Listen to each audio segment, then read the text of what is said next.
இது பார்த்திங்கன்னா இதுவும் ஒரு ஹாஸ்பிட்டல் தான். இது ஹாஸ்பிட்டலாக யூஸ் பண்ணியிருந்தது.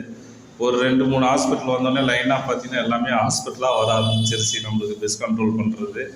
இந்த இடத்துல பார்த்திங்கன்னா மெயினாக கரையான் தொல்லை எதுவுமே கிடையாது. பட்டு சீசனுக்கு வரக்கூடிய நிறைய பூச்சி, அதாவது வித்தியாசமான பூச்சிகள் அதுக்காக பார்த்திங்கன்னா நம்ம பெஸ்ட் கண்ட்ரோல் வந்திருக்கோம்.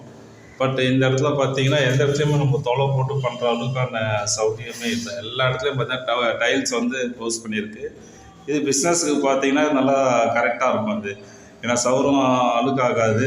அந்த பிஸ்னஸ் மெயின்டைன் பண்ணுறதுக்கும் மற்ற விஷயத்துக்கு எல்லாத்துக்குமே வந்து ரொம்ப பர்ஃபெக்டாக இருக்கும்.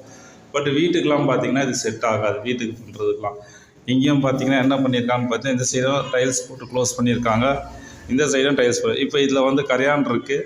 இதில் நம்ம ட்ரீட்மெண்ட்டே நம்ம வந்து பண்ணவே முடியாது. எல்லா பக்கமும் வந்து பார்த்திங்கன்னா டைல்ஸு. எப்போவுமே வந்து இந்த சவுருக்கு வந்து பார்த்திங்கன்னா இங்கே வந்து ஒரு 2 இன்ச்சு கேப்பு, இங்கே வந்து ஒரு 2 இன்ச்சு கேப்பு கொடுத்துட்டா நம்ம வந்து கரையான் வந்தாலோ இல்லாட்டி வேறு ஏதாவது ஃபால்ட்டோ நம்ம வந்து ரிப்பேர் பண்ணலாம். நம்ம ட்ரில்லிங் பண்ணி இன்ஜெக்ஷன் பண்ணுறது கரெக்டாக இருக்கும். இப்போ ட்ரில்லிங் பண்ணுறதுக்கான எந்த சௌகரியமும் இல்லை. இது மாதிரி நீங்கள் வீடு கட்டும் போது இது மாதிரி வந்து ஃபால்ட்டு பண்ணாதீங்க. எப்போவுமே வந்து இந்த கதவு ஃப்ரேம்க்கு வந்து கொஞ்சம் தள்ளி போட்டிங்கன்னா நம்மளுக்கு ஏதாவது ஒரு ஃபால்ட் வந்ததுன்னா நம்ம வந்து பார்க்கலாம். கரையான் வந்ததுனாலோ இல்லை கெமிக்கல் போடுறதுலாம் கொஞ்சம் சௌகரியமாக இருக்கும். Okay, thank you.